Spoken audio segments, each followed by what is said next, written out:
my gosh. We're live. Welcome to Obsessed, where Mika, Tia, and I challenge the thoughts that limit you, where we provide the tools for transformation. Be prepared to be swept away into the raw power of obsession, unlocking secrets and stories behind the insatiable hunger for growth and change. This is more than just a podcast. This is your story. It is a manifesto for those who refuse to settle, who dare to dream, and who are relentless in the pursuit of living a great life. Get obsessed with your life. Are you obsessed with your life? I am obsessed with not only my life, but Kim De Paola's life. Kim D is here in the house, straight from Jersey, with Mika, Tia, and I. She's kicking off season 3 or year 3 with us. Kim D from the Real Housewives of New Jersey. She spills the tea. She tells it like it is. She understands drama. And you got her all to yourself right now. So let's go. Hey, Kim, how's it going? Everything's fabulous, my love. Everything's fabulous. So nice to see you, ladies. It's great to have you. Yeah. I have to ask you, Kim, because I loved you on the show. I always thought that you're just like, you're the girl's girl, like you're supportive. Like I felt that realness from you. How do you navigate, like, my first question is, well, first, what are you obsessed with? My dogs and clothes. My dogs first, fashion and clothes second. My clothes are like, do you ever see the episode with Sarah Jessica Parker when she said the old woman who lived in her shoes? I'm the old woman that lives in her clothes. You know what I mean? It's just, I'm obsessed with clothes. And now that Barbie's with me and she's a stylist, it's like, if I have an outfit that she goes, well, do you have this? I'm like, no. So we get it. You know what I mean? So she's a bad influence. Yeah. But yeah, dogs first, clothes second. Okay. How do you navigate, like, because you're an entrepreneur, you're a business owner, how do you navigate the drama that comes just naturally being an entrepreneur, naturally being in business? How do you? In comparison to my the real life other than business, it's easy. You know what I mean? When we talk about the show and we talk about the time that I was on the show and all that, that came easy to me. I thrive off hate. When years ago, people would like, you're the villain. Now all of a sudden I'm an icon after they see everything I said was true. Business, I always took with a grain of salt because I was never worried. Like, am I going to make my next sale or am I going to have my other bit? You know what I'm saying? So business, I took with a grain of salt. But right now I am semi-retired. I just do my podcast and I have the website. So, things are a lot easier now. But the navigation between my social life years ago, which was crazy, and the business, I got pretty tired. I got to admit, I got mentally drained, but it's all good. It's all good because I learned to take mental health days, which is very, very important. I got real cranky the other day. You did not get cranky. I did. I said, you know what? I didn't take a mental health day this week. And it catches up to you. Yeah, you got to do it. What does a mental health day look like in Kim's life now? Kim's life is sitting on my white leather rocking chair with my dogs and then going up to bed really early. It doesn't mean I go to sleep early. It's just like I went up, I made myself a salad. I went up, I ate my salad in my room, and I didn't have to go back downstairs. I had all the dogs around me. They're all, when I sleep or when I rest, they rest. So that's my mental health day. I still are on my phone a little bit, but I'm out of the second floor, all the way up on the top in my room. My bedroom is my sanctuary. It's really my sanctuary. So some solitude time with your dogs and a nutritious meal. 1000%. The other day when I went to see Orfe, she's a very good friend of mine, and we went to the Carlisle, and I have this gorgeous gold leather outfit, right? So I put the pants on. I'm like, because we're drinking hot chocolates here and French fries. I'm like, wait a minute, it was skin tight. So I went to sit down, I moved a certain way, and there was a little teeny weeny split like this. I'm like, oh my God. I had to sit down, sew the whole thing. Well, I have not put a French fry or hot chocolate in my mouth since. now strict diet. So yes, that was my mental health day the day after, and only a salad with, my turkey or whatever I put in it. But you split your pants, honey. You got to, because I don't weigh myself, so that was it. That was my story about the Carlisle. And I've had the pleasure my of meeting gosh. Kim in person a couple times. And to meet her, it's an experience, right? You meet her and you have a vision of her before you meet her. And please in the chat, let us know, for all the you that know and love Kim. It truly is, honestly, like, she is reverse aging. She has flawless skin. She's in great shape. Her energy is so high all the time. Thank And you. I know you have secrets to living a life that is holistic, and you put yourself first now. Now that hasn't always been the case. I know this No. because we are writing your book together, and Yes. there was a lot of drama, a lot of drama. So what happened was, most of my drama happened like about up until 12, 13 years ago. Okay. 11 years, whatever. And I went to see my doctor after like so much drama in my life. Good, great life. Don't get me wrong, but a lot of drama. So when I walk in, he said, I can give you medication, I can do whatever, but there's no pill that can help what's wrong with you. What the hell's wrong with me? He said, you're mentally exhausted from the life that you've lived, from the pace that you've kept. And that's when he told me, you need 2 mental health days a week or you're going to hit the wall. At that time, I got the contract for Housewives, and I'm like, I can't take time off for myself ever. And I hit the wall, so ever since then, and ever since this happened to me, I realized that even if I have to be somewhere, someplace, that I come first. So I plan my weekends that way. I plan during the week that way, to say, okay, I have to do this on Tuesday, Wednesday, Thursday, I'm taking off. I'm not moving from the house. I do eat very healthy. I'm not a big carb eater. A lot of vegetables, salads. I eat very healthy. And here's the difference between why women have to get a facelift at 40 and 50 rather than me at 60. Because they gain and lose weight, gain and lose weight. And that's what happens in your face and in your neck. So they have to get their face lifted. I've kept my weight pretty much exactly the same since, I'm going to say, I was about 30. Since 30, my weight has been the same. If anything, I lose weight, I'll gain maybe 3 pounds and then I'll lose 5. It's very important, because I do have a thyroid issue also that I fight, I balance. It's really moderation, which is very difficult for me because I love to like go out and party and everything, but I've learned to do everything in moderation. So that's what it is. My diet is definitely a form of Atkins. I don't eat anything that's fat free. I don't eat anything that's low fat. I don't believe in that.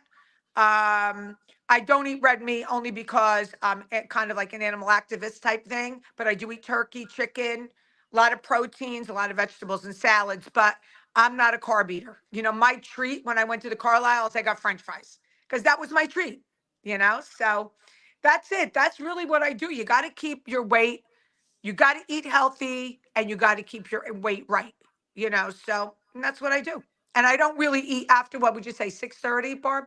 I think 6:30 is my time, and then I'm done. If I'm dieting, I go upstairs to my bedroom early because I'm not going to walk downstairs to eat, you know? So there's all tricks of the trade. Keeping your weight stable is a good one because, like you said, your skin does stretch, but also the way your body reacts to gaining weight and losing weight rapidly up and down is not great. So I love that you've been able to identify that within yourself and feel into that process to know Yep. what you need to do is great. Like, how have you been able to maintain that and actually find out what works for you in the different seasons of life? Because what you ate when you were 30 and what you ate today may not be the same, right? Like, our bodies Right. change because they're supposed to as we age. Yeah. Well, that's a cute story. So it's a cute story. So I was a big, when the Stairmasters came out, I'm on that Stairmaster, And then years ago, it was like bagels are fat free, pasta is fat free, right? All this stuff. So one day I'm laying in my bed and I see an infomercial, Dr. Atkins, when he was still alive. I'm watching the infomercial and he made so much sense. He said that when you eat a carb in the morning, you crave carbs all day. When you eat fat, full fat in the morning, it's an appetite depressant, right? So he made so much sense to me. So I was married at the time. So I said to my husband, he was very health conscious, worked out every day. I go, let's do this Atkins diet. So we do the Atkins diet. We're eating like 2 turkey burgers with cheese a day. We're going to the Palm and ordering. At that time, I ate meat, big fat steak, and I'm losing weight without doing the stairmaster. Like I was too tired because you eat Wow. the carb, and I'm dropping weight like crazy. I'm like, what the hell? I mean, I was never fat. You know what I mean? But I'm dropping the weight. So now, years later, I'm flying to West Palm Beach because I have to go see my boyfriend, right? So I'm flying to West Palm Beach, and who do I sit next to is Veronica Atkins. I don't know who she is. No. And she's tall and thin, and she's older than me. And I'm like, oh my God, you're beautiful. How do you stay so thin? She whispers in my ear, I'm Veronica Atkins. I go, oh my God, her husband had just died the year before. I said, your husband was my savior. I've been doing this for years, and I'm a 0-2 at the time. I don't put on weight. I feel great. So she said, when Dr. Atkins heard that this country was going low fat, fat free, he looked at her and he said, unfortunately, this will be the most obese country in the world. Your body can't fight the chemicals. When you put those chemicals in your body goes, what the hell is that? Right? But when you put full fat, full oil, like all this low cholesterol crap is a bunch of bull too. So I followed him What do you and mean it low worked. cholesterol crap? Like, Well, when there's a people that are on cholesterol medication and they're told to eat low fat, no fat diets, it's very bad for your brain. Your brain needs cholesterol. They're saying all these people, like Bruce Willis, people like him, were on a low fat. He was on the cholesterol medications. It's not good for your brain. Your brain needs natural fat. Your brain needs cholesterol. So you can't just. There's not one pill for one person. There's not one, you just can't, oh, you have high cholesterol, take this pill. That's not the way it should work. Just like years ago when the women were low estrogen and the doctors would give every woman the same pill, right? And then it all turned out to be like it was cancerous, it was this, it was that. So you have to be very careful with this cholesterol and this no fat, low fat. It's very bad for you. Eat natural. The more natural you eat, the better off you are. Like real butter, not margarine, not that crap. It's who loaded with wants margarine? Come on, let's be real. I people. mean, Listen to me. You'd be who doesn't very like butter surprised. either? Grass fed, real butter. Real butter, real fat. I drink half and half of my coffee. Okay. He wants you to drink cream. I like half and half. So like that's what I stick to. Do I cheat? We all cheat. We all cheat. But I'm more of a cashew girl with the sea salt rather than a chip. Chips again, when I'm really in that mood, I'll eat my chips. But it's mostly cashews. Nuts are phenomenal for the brain. They're good to speed up your metabolism. You look it all up. And if you follow that, you don't have to like constantly worried about your weight because it stays stable and you feel stable and you feel better. Did you know that Tia is a nutritionist, by the No, way? I did not. Yeah, that's why I had her ask you all the pressing Yeah. questions. And Mika owns a vegan bakery, which is amazing. Number one. Love that. I want you to Yeah. send me some vegan Oh, bakery she stuff. actually asked for your address to send you Yes, something. please do. Please do. It's Please do. delicious. I will send you something amazing, something that, yeah. So something that's going to be not so carb heavy, but I'm thinking something chocolatey, dark chocolate. Okay. That way is full of antioxidants, Love it. Could you mix the I'm magnesium. not a big dark chocolate girl. It's too bitter for me. I like milk, but if you mix it a little, I think it would be okay. Oh yeah, it'll be semi-sweet. Yes. So it'll be Yes. semi-sweet. But I'm like, Beautiful. I love how you manage a healthy lifestyle and you take these mental health days. Oh yeah. And do you think that as a society, like we're like for women, we're like boss babe energy, this movement that's going on. Do you think that there's a culture in our country right now where we're like women are like we're hustling, but like hustling to our detriment? Like we Yes. we all want to we're pushing and doing a lot of masculine energy, but do you think we're doing it like at a cost? Yeah, I think that the women are starting to act like men, and men are starting to act like women. Men are becoming more and more metrosexual. They're more and more feminine. They let the woman pick up the ball and run with it rather than they do. And I'm not attracted to that kind of a man, you know? So, and I don't want to be a man. I want to be a woman. You know, that's fine for people that want to be like that. I really don't want to be. I want to be feminine. I want to be strong. I want to be a boss, but I don't have to prove anything to anyone. You know what I mean? I'm Mm, not going to work 3 times as hard and kill myself to be a boss. You know, if you have to keep proving that, I think you're doing something wrong. I think it should just come natural, and you earn the respect of people. And you respect people, they're going to respect you back. And I think if you have to keep saying it, there's something missing. mm. Yeah. But do you think it's do you think that these women that are smart and they have a vision, they have a goal, they have a purpose, but do you like some of them may say, I don't see how taking 2 days off and like going to the beach or reading a book, I don't, or just detaching from everything. I don't see how that helps me to get further closer to my goals. Okay. How they could. Well, they'll see. They're going to see, because when it catches up to them, and they hit the wall, because they will, because you cannot go full speed ahead constantly. You cannot. You cannot. Mm, So when they see what that happens, then they're going to say, yeah, she was right. Listen, do you think anyone was going to tell me back in the day when I was flying up with Michael on in private jets and going to Vegas for 10, People 15 don't know days? who Michael is, by the Michael way. was Michael is a Michael love of was my my life. boyfriend who passed away. I was Yeah. with him for 13 years. Of course, I had husbands and all that, which everybody will see. I kept up with Where them. will everybody see this, Kim? Yeah, the book is going to be huge, and they're all Yeah. going to see that I was married a few times, engaged, and trying to keep up, and also running my business. I would get to Posh, mm, I'd sit down, and my phone would ring. He'd go, "Hurry up, get the dogs ready. The helicopter's coming. We got." I'm like, "What?" And I was exhausted, but I kept pushing myself. But I needed the store. I was on the show. I wanted to keep up with him. I had 5 dogs at the time that we would put in, I would put in strollers. I had a bag constantly packed. And that's what got me to the doctor after this all happened. And I'm like, I can't function anymore. You don't know when it's going to hit you. You could mm. think that you could do it 7 days a week, but you shouldn't. I think taking Wow. a day off and regrouping, you're going to do better that Monday, or you're going to do better that Tuesday. You have a more of a clear head. Mm. I love That's, that. yeah.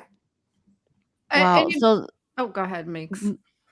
well, I'm wondering too, with your mental health days, do you like switch it up sometimes? Like, I know that you surround yourself with love, with your babies, your puppies. You have a healthy, nutritious meal, like Tia said. You go upstairs and you're in bed. Is there like variety? Do you switch things up sometimes? Like, what are the different things that you do to like for self care? Watch a really good movie. I just watched a great movie. What was it called? Nyad. NYAD. A Oh, that's true really story. good with Annette Bening. Phenomenal, with Annette Bening. Jodie Foster won the Academy Award for Best Supporting Actress.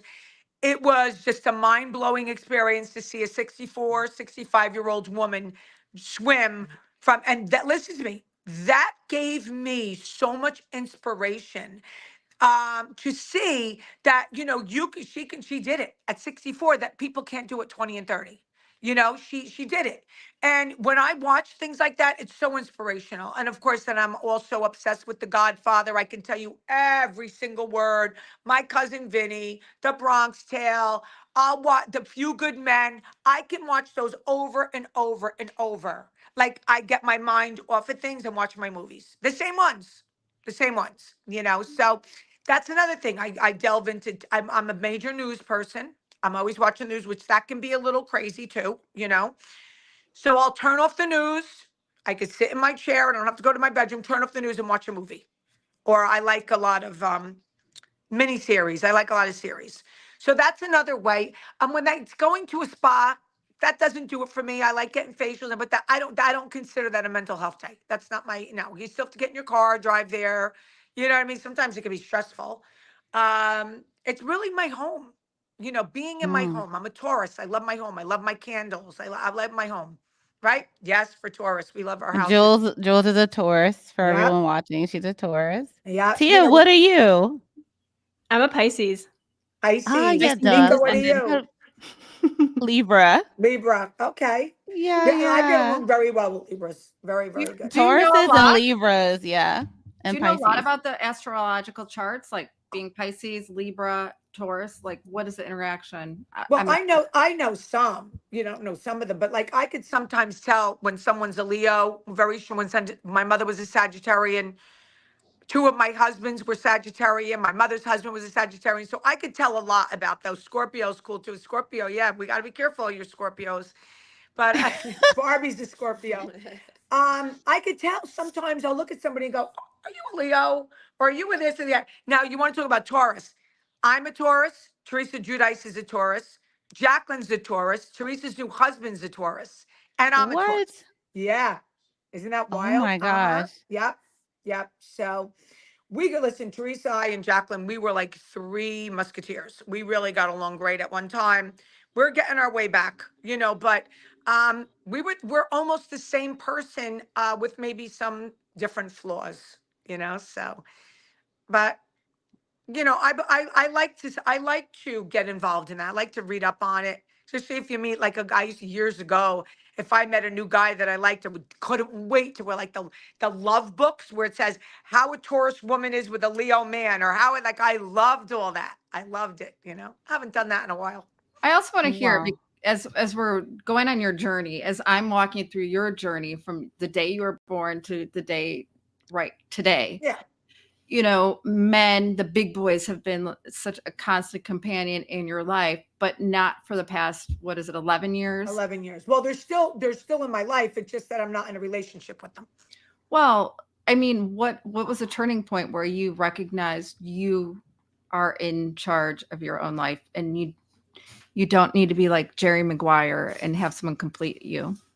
Okay, well, I think again, this will be in the book. I'm not going to tell the whole story, but there was a time when I was on Housewives, and I was asked to do the reunion, and my Michael at the time said, "If you do the reunion, we're done." He didn't want me on the show, and of course, he said shit like that before, and I made a decision, which you will find out in the book.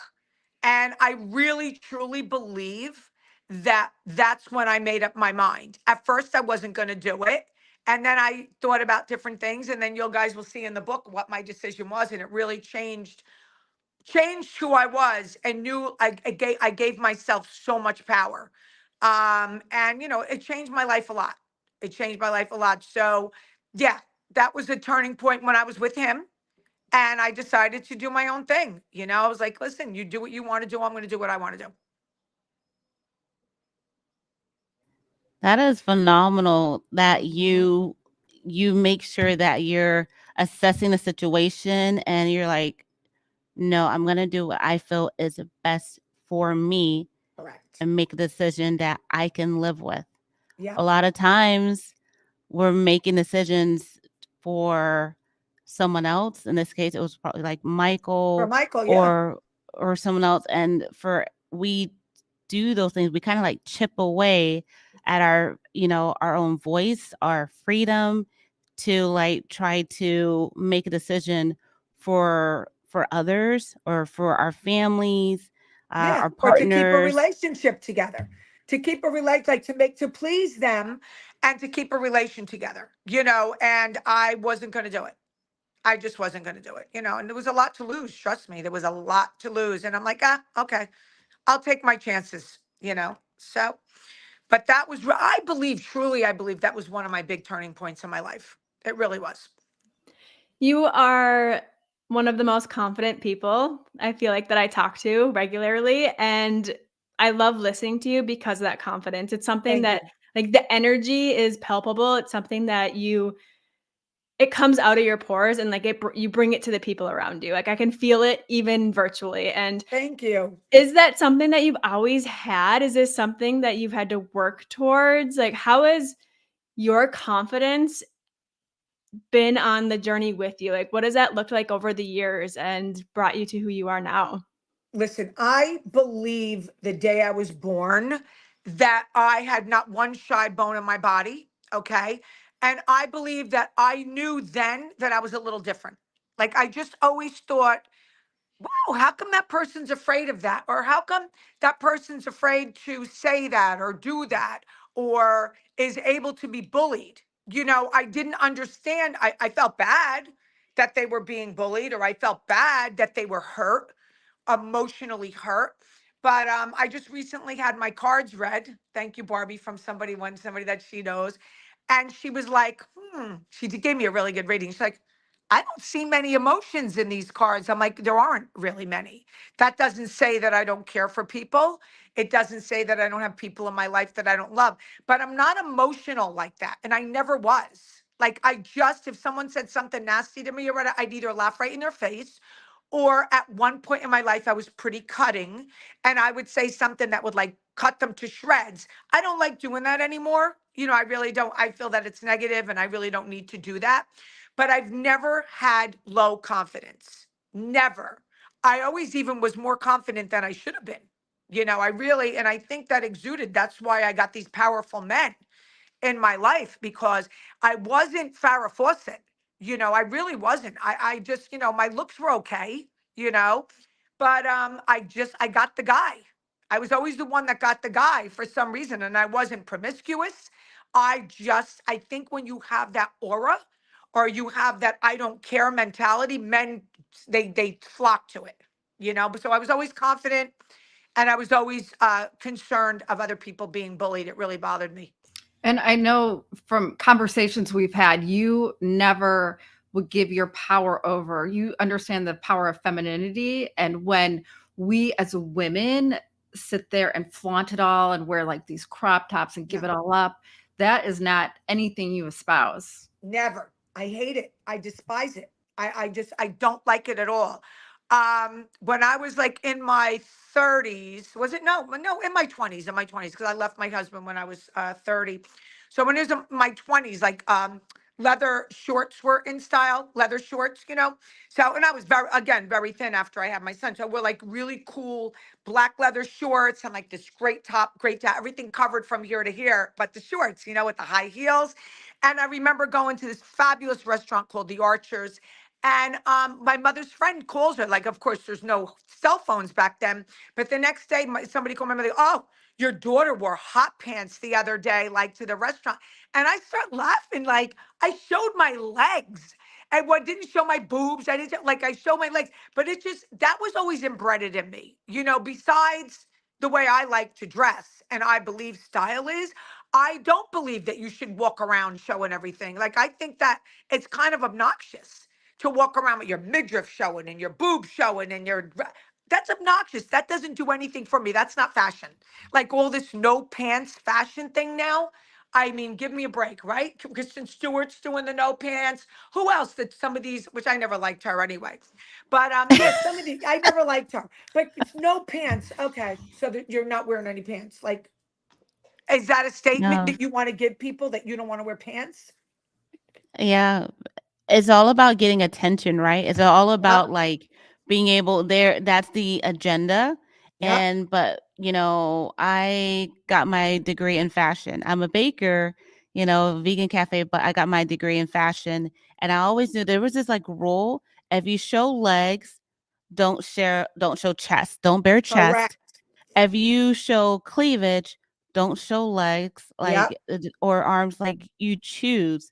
And so when I see some of these outfits and it's exposing everything, I'm like, "Oh, I would love to see like leave some for the I imagination." agree. Like, and I'm like I'm a straight woman, but I love seeing women of any shape, size, colors, ages looking sexy, feminine, and the energy and the confidence that they exude is like, that is sexy. Like Me that is too. like I'm attracted to that. I'm Me attracted, too. right? And so Yes. when someone is like bearing everything, even me, I like to admire, my same sex. I like to admire other women But when you're like, you've left nothing for the imagination, and I'm like, okay, so you're seeking attention.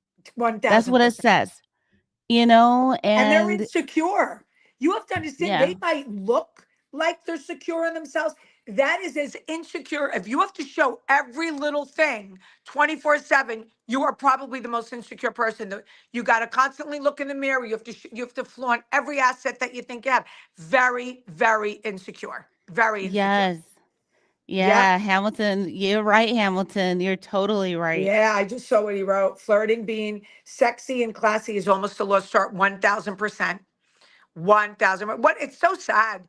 It really is because, they just don't get it. They really don't get it. And I'm telling you, when I post my clothes and my outfits, because they're pretty conservative, sexy. And you should see the DMs that I get from men saying, like, oh my God, I loved your outfit, or it's so sexy. Like, I can't stand when these women like walk around showing everything. Like, I get a lot of compliments from men that say, I love the way you're dressed, whether they're Yes, gay, straight, I love the way, and I go, like, thank you, so it means a lot to me yeah. since I push fashion. I love fashion. It's a major compliment. How did you get started into fashion? I know that's going to be in the book also, but can you tell us a little bit about, I know you love fashion, clearly, but Mhm. how did this begin for you? I think I had a stepfather, which you'll all read about, that was very extremely meticulous, and he had a He fashion was a sense. stepfather. He was a He stepfather. was. Yeah, he was He's a something else. character, right? Yeah, so I'll give you a little hint on him. My mother used to have to iron his boxer shorts, iron, and they had Okay. he had his initials on his boxer shorts. And he was so meticulous. Every jacket, every shirt was made to tailored. And at like 4 years old, he would take me to the finest dress shops at my age, make dresses for me, buy that $500 dresses back then. Okay. So that's where I think it started. But then it really got crazy when we moved from being with him to another part of Elmwood Park, and I had no play clothes. And so I wore the same. I was young. I was a child, and I didn't have play clothes, so I wore the same like black legging, bell bottom things with like a top over it. And this little boy says to me, "How come you wear the same clothes every day?" It was like maybe 3 days in a row, and I'm like, I went to my mother, go, Mom, why do I wear the same clothes every day? Because I didn't even know any better. And she goes, well, I guess I have to take you to get different clothes. Because all I had was fancy dresses and the patent leather shoes. I didn't have play clothes. So that thing, when he said that to me, I guess it really stuck. Like it really stuck. So then I went really crazy, and I would I bought tons of clothes all the time. I even worked since I was 15. And every week I would put my money on layaways. Year ago it was layaways. And then my friends reminded me that as a young girl, everything that I wore would go in a garbage bag. And then I'd have all my friends come and just take everything. So I would wear it once and give it away. Okay. So remember all this psychological shit that happens to you when you're a kid. Like I had a great childhood, but I had a little boy who I liked and he liked me. And like, how come you wear the same play clothes every day? I'm like, what? You don't know. You're 7 years old. You're 8 years old. So yeah, so that's what started. And then I also start working in fashion at 15 years old. 15. I worked at a place called Shari Love. I used to model coats and answer phones over the summer. And then at 16, I got my first sales girl job, and the people would give me tips. I put the clothes together. I just had a thing, like it was my thing. It was embedded in me. I didn't go to school for it, opened up my own store at 22, so it was my thing that I can do. Not many other things, but that's it. I know how to dress, and I could dress other people. Mm, Yep, that's that's what happened. That's powerful. like your intuitive nature too, Kim. You can like if I walk into your house, you're like, yeah, maybe this, that, like some things just don't work and she can see it so Yeah. easily. And I just will throw on the same outfit every day. That's just Well, what I I do. did that at 7 years old, and Well, and yeah, 7. Dang, I'm like, 7 or 8. I was 7 or 8. I think, yeah, I was 7 or 8. I was young. what are the like to-dos and to-don'ts like for women in their 30s, 40s, 50s, 60s? I don't think there is. Oh, I you really don't? don't. I'm sick and tired. Look at Demi Moore. Look at Demi Moore. Yeah. She's 61 years old. She is Mm-hmm. drop dead gorgeous. She wears Yes. short skirts. She wears bikinis. She wears her gown that she recently wore from Versace, that bronzy. I mean, what? Yes. She wears her She hair look long. hot. She wears her hair long to the middle of her back. Like, Julie, if you have the right body, okay, and you wear it the right way, like me and Mika were just saying, you could wear Mm, anything you want. I don't believe in that crap. That you anything. get to a certain age, you got to cut your hair short. You got to.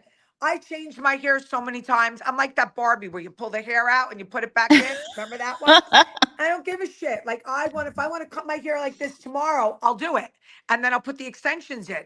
But yeah, no, these people say, oh, you got to dress your age. No, I don't believe that. But I don't think you should dress your underage. Meaning, I don't like midriff tops for like a woman who's 40s, 50s, and like you look silly with a midriff top. You want to do it, go ahead and do it. But that's not my cup of tea.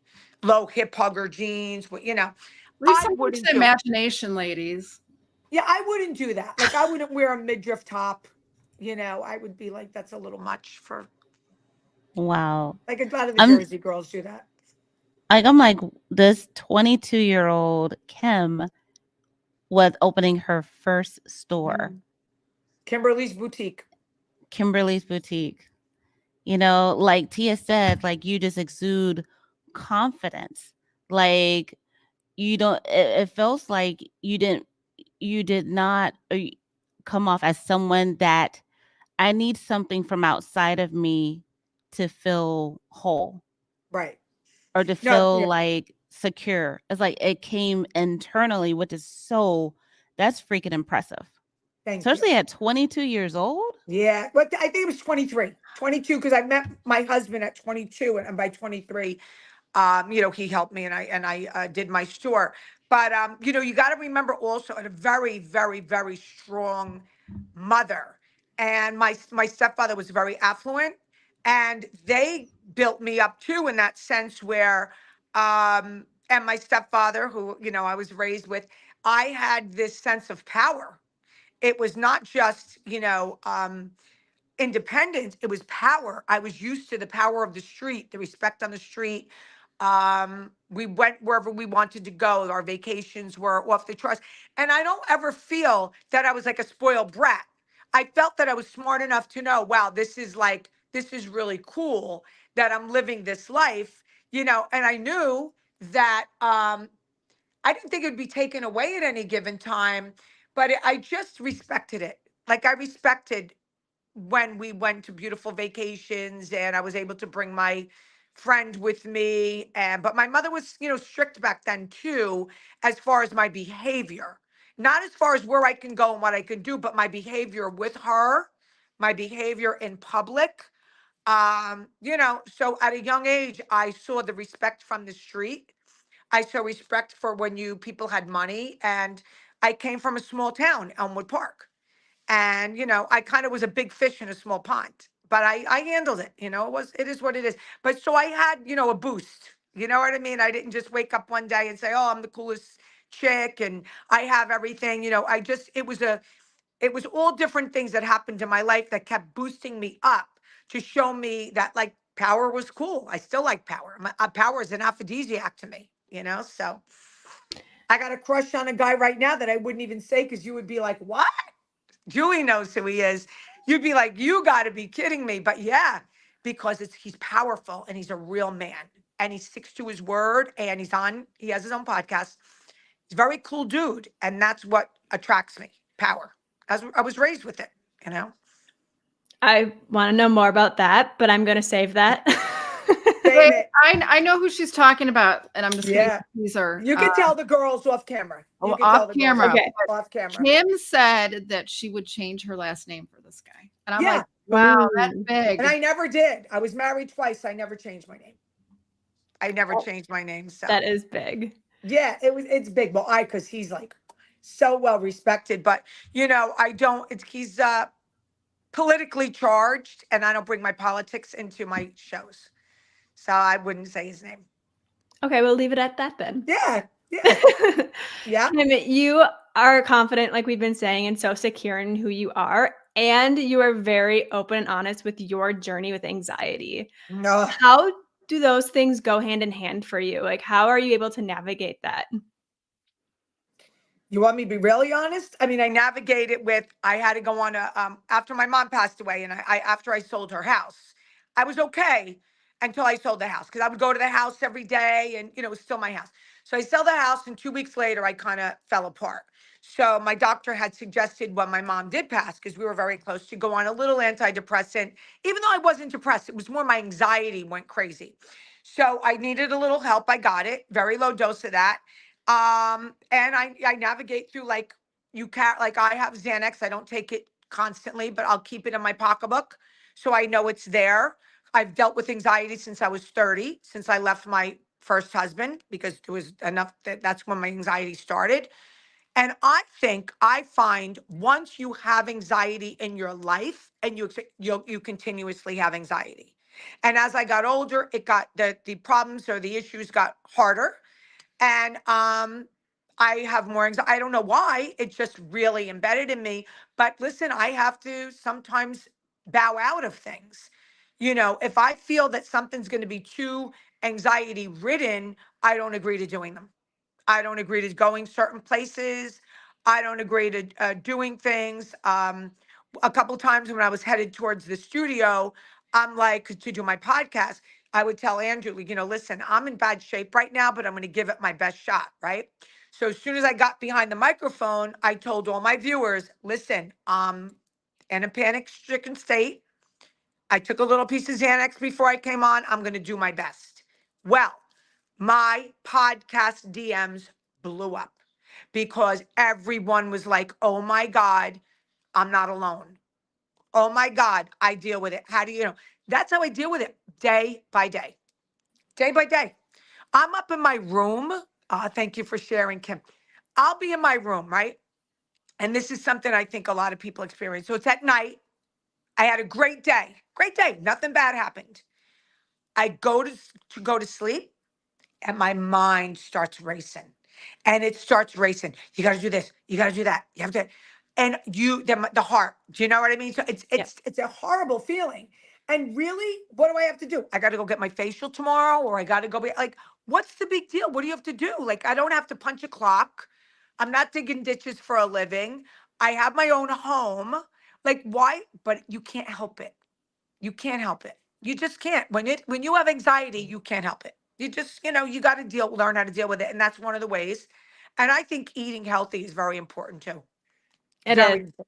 I can relate to that with you and being anxious person and Yep. having to find your methods on how Yep. to work with that every day and taking it day by day. And I think that because you're so confident, like you have that intuitive side to you that can listen to that inner voice of being like, no, I know I'm not going to show up to that event at my best self, so I'm not going to. And Right. that's so admirable of you. Like, I love that about you, Kim. Thank I'm so you. grateful that you are open to sharing this part of you Mhm. because it can be one of those parts of ourselves that we want to hide and shame away from. Yeah. Yeah. Because you don't want to in my business, you don't want to let people see you sweat. Okay. Right. So you can't because they'll feed off of that, but they can't feed off the truth. You know what I mean? I'm coming out and saying, Yes. listen, I have anxiety. Okay. So also a lot of my friends, they know that if an event starts late, they know I won't go. I'm not going to go. Okay. So they're just like, that's out. Also, when I'm at an event or if at a party or a restaurant with I go out with my friends a lot. All of a sudden, I peace out. That's it. And in the beginning, some of them would get like really like, I can't believe it. I can't believe you're leaving. Or I can't believe you left. And I say to them, listen to me. If you're my good friend and you care for me, you love me, I'm not leaving to be mean. I'm not leaving to be antisocial. I can't handle it anymore. I have to go. I have to go. And I don't feel like walking around the room and telling every person, I got to go now. I got to go now. I got to leave right that second. Like my friend Lorraine, who drives me a lot of places, I'll say I have to go to the ladies' room and she'll give me a look and she goes, are you really going to the ladies' room? And I say yes or no. The Irish goodbye. Get the car. You know that show? Get the car, the Get the commercial, get the car. car. Because it just hits you. Maybe Yeah. somebody's getting drunk and they're in my face, in my face, in my face. And I'm like, now the anxiety starts. I'm gotta get the hell out of here. Because I'm not Yeah. gonna tell her, shut up. like be quiet. And instead of doing that, I peace out. You know what I mean? So I've Mm-hmm. learned to deal with it. I've learned to deal with it. When I gotta go, I gotta go. And if you don't want me in your company because of that, then that's tough. Yeah, I have to worry about me, So that's good. that's yeah. I love that, Kim, because it's like it is honoring yourself and like honoring like almost like a limit. And Yes, every day that limit could be different. Like maybe some days, absolutely. some days your tolerance level could be higher, lower, but it's nice that you're able to like really see, okay, where am I? And Yeah, sometimes we're just like we're so giving to other people, and like we know we have our limits, but we're still like pushing it. pushing And it. we're allowing our anxieties to be like, we know that we don't want to go to that party. But you We know go we don't anyway. wanna go have right? So what do you I tell them? can't do it. I can't. I tell them the truth. There's certain things I won't. I just won't put myself through. For instance, like let's say showers or this and that. I'm like, listen, I'm not doing it. My time is really, really like I spend a lot of time home. I deal with my anxiety. I pretty much work hard in my sense. So I'm like, I'm not going. Here's the gift. I'm not going. It's not my thing. So my good friends, they get it. And once in a while, I do go. Lorraine's daughter had one at the Brownstone. It was during the day. So I'm like, that's no big deal. It's 1 o'clock. I can go have a little lunch and show my face. But if it's something where I think that they're going to be opening gifts for like an hour and a half and I have to sit there, like, I'm like, I'm not doing it. I'm not doing it. And they know that. They know that. So, and there's like certain events that there's going to be too many people. And I'm like, I just can't go with too many people. Or if I'm at a restaurant and it turns into like a club at a certain point, and if I see too many people, I peace out. I got to go. It makes me nervous. I don't like crowds. So, Mm, and as you get older, before, I would never look at a crowd or where I didn't like pool parties and stuff like that because it just was everybody in bikinis jumping around, drinking the pool. I was always nervous about that. But now, and it has nothing to do with COVID, nothing to do with that. Now I just don't like being in tight spaces. As you get older, you girls will see. You just want to do what you want to do. You just like you do certain things for people, but you really have to take into consideration how it's going to affect you, your health, and going to work the next day or writing the book with Julie the next day or going to do my work on a Wednesday at the podcast that people are paying for. I want to go in there with a beautiful outfit. I want to go in there looking good, feeling good, and yeah. giving them what they pay for. I'm more concerned about that than I am about pleasing some people that want to, load in 100 people at one time into a partying room. Whereas before, the Mm, partying room came first. It doesn't come first anymore, so. mm. Yeah, that too. You got to pick and choose your moments. You really do. And if you really don't want to do something, you shouldn't do it. And And if they're your good friend or if they really care about you, they should understand. And that speaks to being a celebrity. Can you imagine having people know you wherever you go? You go to the grocery store, you go outside, take your dogs for a walk, and people are always looking at you, scrutinizing of what you look like, Yep. what you're saying. Like that kind of pressure is something that, I mean, people dream of, but it's a I lot. went to get a facial the other day. I had no makeup on, which I don't care about the makeup. You know that, Julie. I don't care about wearing makeup. I don't have a stitch on right now.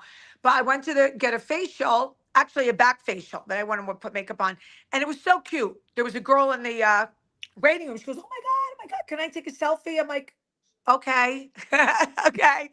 You know, it's really humbling when somebody does that, but it happens. You're no makeup, like you're walking around Trader Joe's. It's funny.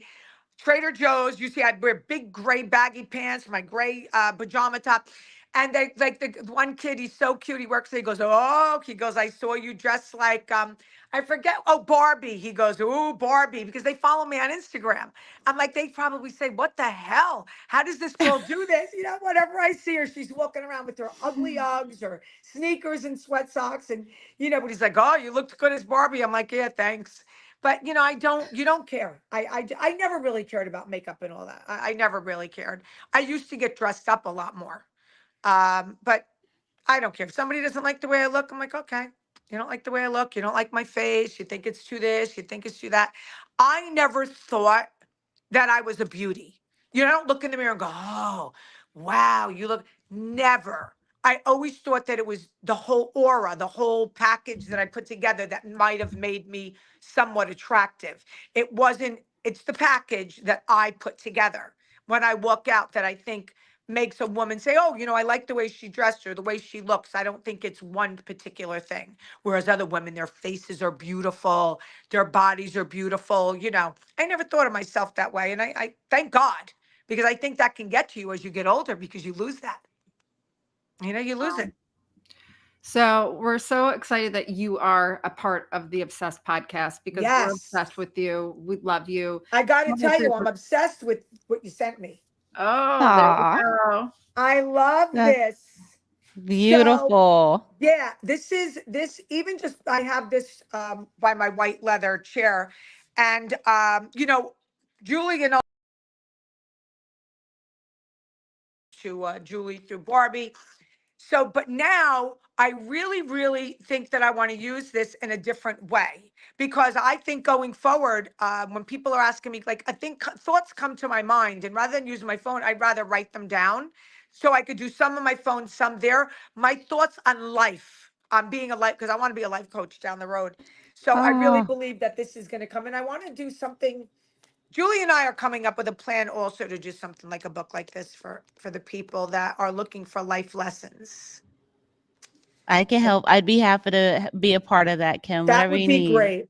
This is what I'm thinking. We say it right out here. And I'm thinking of a planner like this, and then have my quote, my Kimisms that they call them, my quote at the top, right? And then have them write how their day is or how their month is going according to that quote about men. Remember, in the book, you'll see that I did botched. And I had to take a 500 questionnaire, 500 questions before they let me on the show or whatever the case may be. And when I went in front of the psychiatrist, he said, you may be very surprised at this. I'm like, I don't think so, because I'm not like anyone else. And he said, you answered every question like a man. You have a man's brain. Oh, So I have a man's brain. Okay. I'm a woman who likes men, but I could think like a man. So if you need advice, I'm the one to come to, right? You should listen to me because I perfect. think like a man. So I think how this book is going to go. I I think love that's how that. it's going to go. Yeah. It's a reality. It's a reality. And Mika's book, 1% Better Journal, it's in the show notes if you are interested in checking it out. But thanks, Kim, for that. Thank Thank you you, Kim. for You're being welcome, girls. You are a beacon of inspiration. You are as real as it gets. You're smart. You tell it like it is. You have compassion. Yes, you may think like a man, but there's nothing wrong with that. But you take the emotions out of things to think about stuff logically. And I think that's something a lot of human beings need to ascertain. So compartmentalize, as you taught me, Julie. She taught me that word. I didn't know that. I really didn't know that until Julie's writing the book, and she says you learned to compartmentalize. One of my favorite words now, because it's so true. And she said men know how to do that where women don't. Yeah. And if you guys watch my podcast, the last podcast I did, which I tell a lot of my friends this, because they repeat the same shit over and over about the same guy, about the same, and I'm like, listen, don't even tell me anymore, because you don't listen to me. Go find the hardest wall, bang your head 3 times, because that's what you're doing. That's what you're doing. Just go find the wall, and because that's what I feel like doing after listening to you. Hardest wall, go bang, bang, bang. That's it. Because you know what? Listen to yourself every day. It's the same crap. Every day it's the same story. Change it up, girl. Change it up, Or change the wall to the different Change the wall. wall, man. Change the wall, So, because I said that's how I feel after I listen to you. I want to bang my head, I like my head the way it is. You look good, girl. And I love you. Don't have a stitch of makeup on. You're confident. You are bringing it Kim D style. Look at her. She's dancing. And what I adore about you is that you're real, compassionate, and we're obsessed with you. Kim D. Thank you. Kim, we hope to have you on again when your book, My Life with the Big Boys, comes out in June-ish. We'll see. And thanks. I want all you girls involved, and I will definitely show you the next time some of the notes I make in your. Ooh. Yeah, I'll show you. I'm some loving notes. it. I think what I'm going to do is put my aspirations in this book. That's what I think I'm going to do, because I have a lot of thoughts about what I want. I put them into my lavender candle, but I think I need to write them down also. That's very important to write them down. That Give is them to start. smart. Powerful. Pen to paper is a Correct. powerful tool. So And maybe the pen to paper might be the dash that I'm going to put the end of my name when my new boyfriend finds out I have a crush on him. wait, that's gonna be cliffhanger when you find out A cliffhanger, the new boyfriend. Yeah, that'll be funny. And listen, that's not going to complete me. It's just fun to be attracted to someone finally after 11 years. Wait, guys, you have to hear this story, but I'm not going to do it right now. This can be on our next episode with Kim De Paola of The Real Housewives, but she's more than a housewife. She's kick-ass. She's a businesswoman, a mom, a humanitarian, and one of our favorite people. So thanks, everybody. Love you. And I can't wait to work with all of you. You ladies are fabulous. Love you. So are you, Kim? Bye, guys. Love you. Welcome to Obsessed, where Mika, Tia, and I challenge the thoughts that limit you, where we provide the tools for transformation. Be prepared to be swept away into the raw power of obsession, unlocking secrets and stories behind the insatiable hunger for growth and change. This is more than just a podcast. This is your story. It is a manifesto for those who refuse to settle, who dare to dream, and who are relentless in the pursuit of living a great life. Get obsessed with your life.